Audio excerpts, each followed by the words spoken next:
ناجیہ رضی اللہ تعالیٰ عنہ دروازہ رسول پہ آئے کلمہ پڑھنے. جب مسلمان ہوئے تو نبی کریم علیہ السلام کی بارگاہ میں عرض کرنے لگے یا رسول اللہ صلی اللہ علیہ وسلم ایک بات پوچھنی ہے. حضور نے فرمایا پوچھو. عرض کرنے لگے یا رسول اللہ دور جاہلیت میں جو ہم نے نیکیاں کی ہیں ان کا بھی اللہ ہمیں اجر عطا کرے گا؟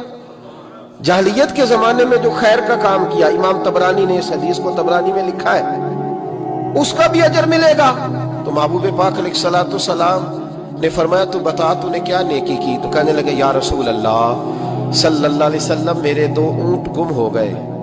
میں اپنے تیسرے اونٹ پر بیٹھ کر اپنے 2 اونٹ ڈھونڈنے نکلا.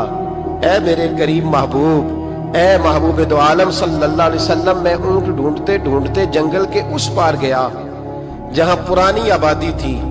وہاں میں نے اپنے ان 2 اونٹوں کو پا لیا. ایک بوڑھا آدمی جانوروں کی نگرانی پہ بیٹھا تھا. اس کو جا کر کے میں نے کہا 2 اونٹ میرے ہیں. وہ کہنے لگا یہ تو چرتے چرتے آ گئے تھے، تمہارے ہیں تو لے جاؤ. انہی باتوں میں اس نے پانی بھی منگوا لیا. چند کھجوریں بھی آ گئیں. میں پانی پی رہا تھا، کھجور کھا رہا تھا کہ ایک بچے کی رونے کی آواز آئی. تو بوڑھا پوچھنے لگا بتاؤ بیٹی آئی کہ بیٹا؟ میں نے فٹافٹ پوچھا پھر اگر بیٹا ہوا تو کیا کرو گے، بیٹی ہوئی تو کیا کرو گے؟ کہنے لگا اگر بیٹا ہوا تو قبیلے کی شان بڑھائے گا، اگر بیٹی ہوئی تو میں ابھی اسے زندہ دفن کرا دوں گا، اس لیے کہ میں اپنی گردن اپنے داماد کے سامنے جھکا نہیں سکتا. میں بیٹی کی پیدائش پر آنے والی مصیبتیں برداشت نہیں کر سکتا، میں ابھی دفن کرا دوں گا. حضرت صحصح بن ناجیہ رضی اللہ تعالیٰ عنہ عرض کرنے لگے یا رسول اللہ، پڑھیے درود صلی اللہ علیہ. کہنے لگے یا رسول اللہ صلی اللہ تعالیٰ علیہ وسلم، حضور یہ بات سن کے میرا کلیجہ نرم ہو گیا. میں نے اسے کہا پھر پتہ کرو بیٹی ہے کہ بیٹا ہے. اس نے معلوم کیا تو پتہ چلا بیٹی آئی ہے. میں نے کہا واقعی تو دفن کرے گا؟ کہنے لگا ہاں. میں نے کہا دفن نہ کر، مجھے دے دے، میں لے جاتا ہوں. یا رسول اللہ صلی اللہ علیہ وسلم، وہ مجھے کہنے لگا اگر بچی تمہیں دے دیں گے تو تم کیا کرو گے؟ میں نے کہا تم میرے 2 اونٹ رکھ لو، بچی دے دو. کہنے لگا نہیں 2 نہیں، یہ جو جس اونٹ پہ تو بیٹھ کے آیا یہ بھی لے لیں گے. جناب صحصح بن ناجیہ عرض کرنے لگے اے محبوبہ میرے قریب رسول، میں نے نہ اس کو کہا ایک آدمی میرے ساتھ بھیج، مجھے گھر چھوڑ آئے اور اونٹ میں اسے واپس دے دیتا ہوں. یا رسول اللہ صلی اللہ علیہ وسلم میں نے 3 اونٹ دے کے 1 بچی لی.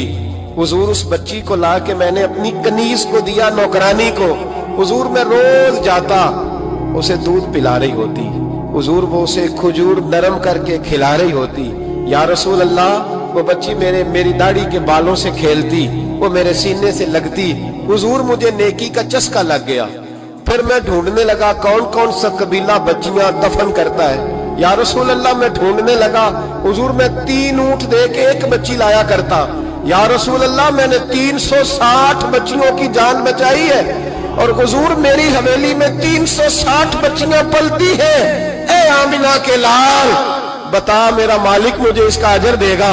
کہتے حضور کا تو رنگ ہی بدل گیا، داڑھی پہ آنسو گرنے لگے، اٹھ کے مجھے سینے سے لگایا، میرا ماتھا چوم کے فرمانے لگے یہ تجھے اجر ہی تو ملا ہے، رب نے تجھے دولت ایمان عطا کر دی ہے.